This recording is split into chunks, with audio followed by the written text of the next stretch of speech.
lakini ndani ya Chanika OCD na kuthibitishia, ndani ya Chanika kuna mmomonyoko wa maadili ambao bado sijasikia mwenyekiti yoyote akizungumza kwenye agenda. Masuala ya wanawake wanaocheza uchi na vigoma mitaani. Asante sana. Naomba OCD hili swala ulibebe, kwa sababu tunapowaona hao wanawake wanafanya hivi, kesho na kesho kutwa watoto zetu watakuja kulisi. Kwa hiyo naomba mwenyekiti na viongozi wote wa serikali za mtaa, ikiwemo mwenyekiti wangu Mwela, muende mkalifanyie kazi. Mmomonyoko wa maadili unakithiri sana. Sisi agenda hii tutaibeba kabla OCD kama anataka kuja kumalizia, sababu agenda imeisha, anaweza kuja, lakini tutaibeba. Tutaingia kwenye kamati ya maendeleo ya kata, na ni kweli ulichokisema ni kipo sahihi, lakini sisi viongozi tutalifanyia kazi na tunalichukua kwa uzito wa hali ya juu.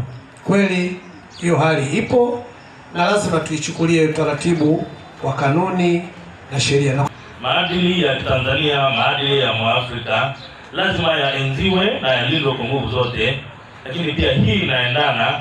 Yapo maeneo mengine wanasema yale madanguro, wengine wanafanya biashara kuuza mili yao na nini. Makosa dhidi ya maadili ya jamii yapo, na watu hao sasa wamebainika, tutawashughulikia kwa mujibu wa sheria. Tusingependa kuona viongozi wa dini wanaona haya, lakini jeshi la polisi pengine lichukue hatua, lakini madhehebu yetu ya dini ya Ukristo na Uislamu haya yanaongelea, yanakemea maovu. Tunakemea maovu makanisani na kwenye misikiti, lakini wazee wangu wenye rika hili nadhani wanajua wapi tulikotoka. Kwa hiyo tusije tukavunja yale maadili yetu. Unaingia lese kwenye ofisi ya umma, nguo ambazo hazina nguo za kubana na vitu namna hiyo, nayo pia imeelekezwa. Kwa hiyo tunashirikiana na viongozi kuona shughuli hiyo mahali zinapofanyika, ngoma zile za uchi tunadhibiti, kwa sababu si mila na desturi za Mtanzania wale sio maadili yetu.